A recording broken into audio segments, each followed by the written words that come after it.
जय श्री कृष्ण, जय श्री कृष्ण। सर्वभूतस्थं आत्मनं सर्वचात्मनि इच्छते योगयुक्तात्मा सर्वत्र समदर्शन। वास्तविक योगी समस्त जीवों में मुझको और मुझ में समस्त जीवों को देखता है और निसंदेह स्वरूप प्रसिद्ध व्यक्ति मुझे परमेश्वर को सर्वत्र देखता है।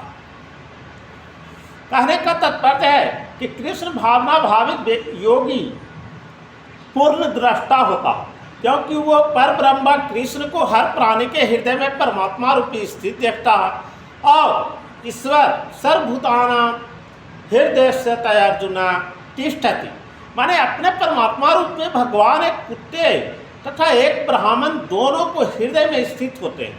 और पूर्ण योगी जानता है कि भगवान नित्य रूप में दिव्य हैं और कुत्ते या ब्राह्मण में स्थिति होने से भी भौतिक रूप से प्रभावित नहीं होते। यही भगवान की परम निरपेक्षता है। यद्यपि जीवात्मा भी एक हृदय में विद्यमान है, किंतु वो एक साथ समस्त हृदय में सर्वव्यापी नहीं है। आत्मा तथा परमात्मा का यही अंतर है। जो वास्तविक रूप से योगाभ्यास करने वाला नहीं है वह इसे स्पष्ट रूप में नहीं देखता।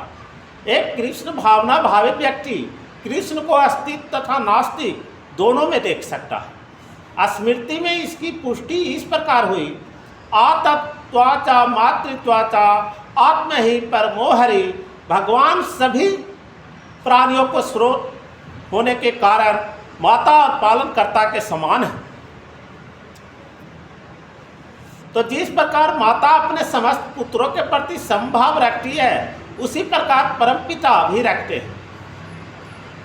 फलस्वरूप परमात्मा प्रत्येक जीव में निवास करते हैं। तो बाह्य रूप से भी प्रत्येक जीव भगवान की शक्ति में स्थित है। जैसा कि 7वें अध्याय में बताया जाएगा कि भगवान के दो मुख्य शक्तियाँ हैं, परा तथा अपरा।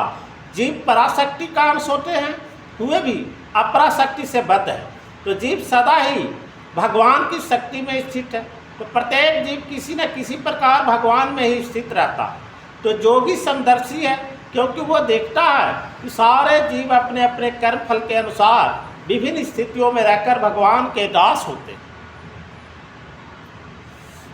अपराशक्ति में जीव भौतिक इंद्रियों को दास रहता है, जबकि पराशक्ति में वो साक्षात परमेश्वर का दास रहता है। तो इस प्रकार प्रत्येक अवस्था में जीव ईश्वर का दास है और कृष्ण भावना भावित व्यक्ति में यही समदृष्टि पूर्ण होती है। बोलिए वृंदावन बिहारी लाल की जय। जय जय श्री कृष्ण भगवान की जय। हर हर महादेव की जय।